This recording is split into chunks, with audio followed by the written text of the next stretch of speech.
नमस्कार साथियों, एनवाईएम SSC coaching में आपका स्वागत है। और एनवाईएम एक बार फिर से आपके लिए एसएससी जीडी के विद्यार्थियों के लिए लेकर आया है जीके जीएस के 60 वीडियो, जिससे कि आप अपनी तैयारी को जांच सकते हैं और उसे और बेहतर बना सकते हैं।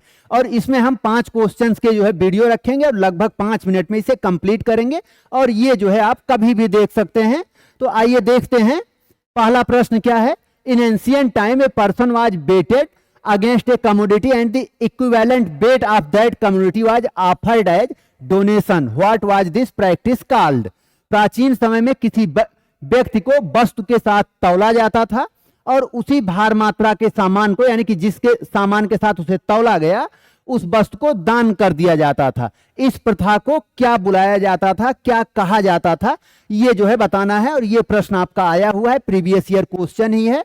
तो इसे क्या कहते थे? तिमिथी, पुलिकली, तुलाभार या फिर जल्लीकट्टू। और इसका सही नाम था तुलाभार, यानी कि एक साथ एक तुला पर वस्तु के साथ व्यक्ति के भार के बराबर तौला जाता था और वस्तु को दान कर दिया जाता था। जबकि जल्लीकट्टू ये बैलों की दौड़ है, बैलों की दौड़ है।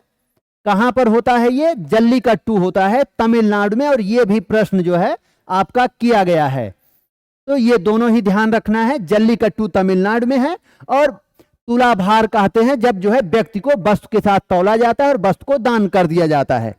अगला प्रश्न देखते हैं। Which of the following was stated in the Gandhi Irwin pact signed in the March 1931?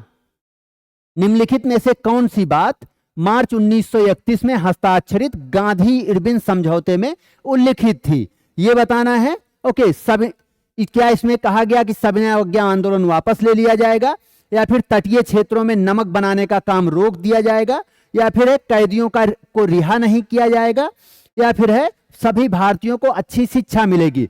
तो गांधी इरविन समझौते में क्या उल्लिखित था, ये बताना है। और गांधी इरविन समझौता हुआ 5 मार्च 1931 को। किसके बीच में?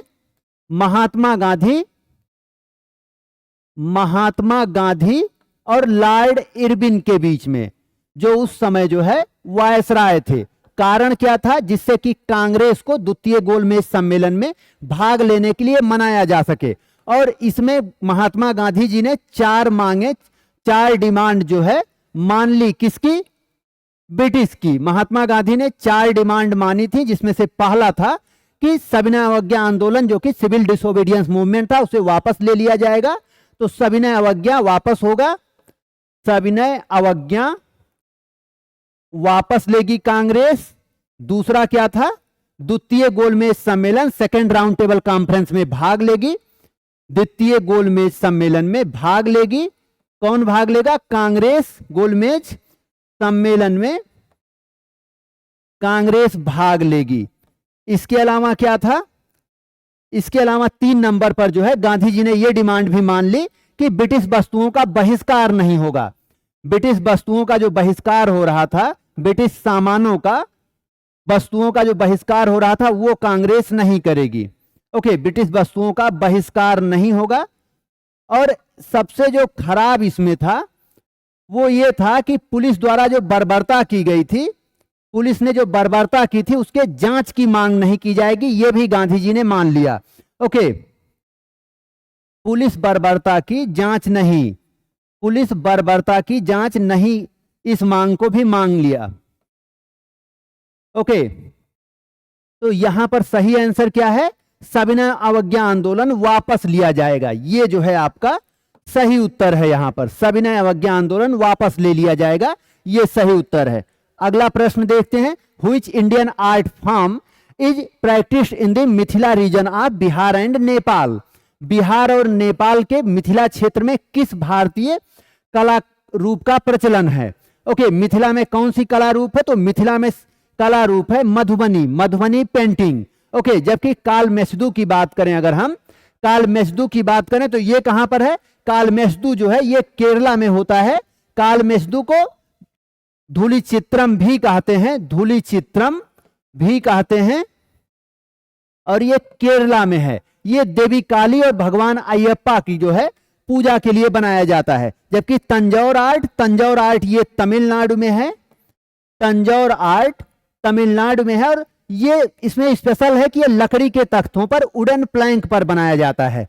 ओके, ये जो है लकड़ी के तख्तों पर, लकड़ी के तख्तों पर बनाया जाता है, वुडन प्लैंक पर बनाया जाता है। ओके, जबकि अगर हम पटचित्र की बात करें तो पटचित्र जो है ये ओडिशा में है, ये ओडिशा में बनाया जाता है और ये 12th सेंचुरी से ही जो है पटचित्र का प्रचलन है। अगला प्रश्न देखते हैं, in which state is the Satish Dhawan space centre Sriharikota located. और ध्यान रखना है, कई बार जो है केवल पूछा गया है श्रीहरिकोटा कहां पर है या फिर जो है सतीश धवन स्पेस सेंटर कहां पर है। तो सतीश धवन अंतरिक्ष केंद्र श्रीहरिकोटा किस राज्य में स्थित है? कर्नाटक, तमिलनाडु, केरला या फिर आंध्रा। ओके, तो ये है आंध्रा में, आंध्र प्रदेश में पुलिकट झील के किनारे।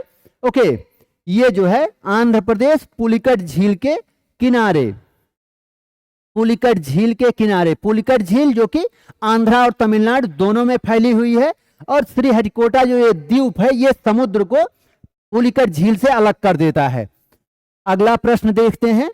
Okay, what is the full form of JNNURM? JNNURM का पूर्ण रूप क्या है? फुल फॉर्म जो है एसएससी जीडी ने बहुत बार पूछा, इसी तरह एनटीपीसी जैसे एग्जाम, यानी एसएससी और रेलवे के सारे एग्जाम जो है ये फुल फॉर्म से उन्हें लगता है जैसे प्यार सा हो। वो जो है कंप्यूटर की अलग अलग भाषाओं पर जो है क्वेश्चन करते रहते हैं, उसका फुल फॉर्म क्या है, या अन्य जो है अलग अलग इंस्टीट्यूशन का अलग अलग प्रोग्राम के फुल फॉर्म पूछते ही रहते हैं। तो ये देखते हैं JNNURM का फुल फॉर्म क्या है। तो JNNURM का फुल फॉर्म है Jawaharlal Nehru urban renewal mission, national urban renewal mission. Okay, Jawaharlal Nehru national urban renewal mission. और ये मिशन जो है स्टार्ट कब किया गया था? इसे शुरू किया गया था 3 दिसंबर 2005 को। किसके लिए? शहरी गरीबों के लिए बुनियादी ढांचा इंफ्रास्ट्रक्चर प्रोवाइड करने के लिए। शहरी गरीबों या स्लम में, शहरी गरीबों या झुग्गी बस्तियों में को बुनियादी ढांचा उपलब्ध कराने के लिए। यहां बुनियादी ढांचे से यहां अर्थ है कि घर उपलब्ध कराने के लिए, और घर ऐसी जगहों पर हो जहां पर जो है रोड हो, जहां पर नालियों की व्यवस्था हो, जल की व्यवस्था हो, बिजली हो। ठीक है, बुनियादी ढांचा उपलब्ध कराने के लिए, उपलब्ध कराना, ये इसका उद्देश्य था इस प्रोग्राम का। ओके, तो ये जो है आज के लिए ये 5 क्वेश्चन इस वीडियो में। इसी तरह के अन्य वीडियो के साथ जुड़े रहिए NYM SSC कोचिंग के साथ। धन्यवाद।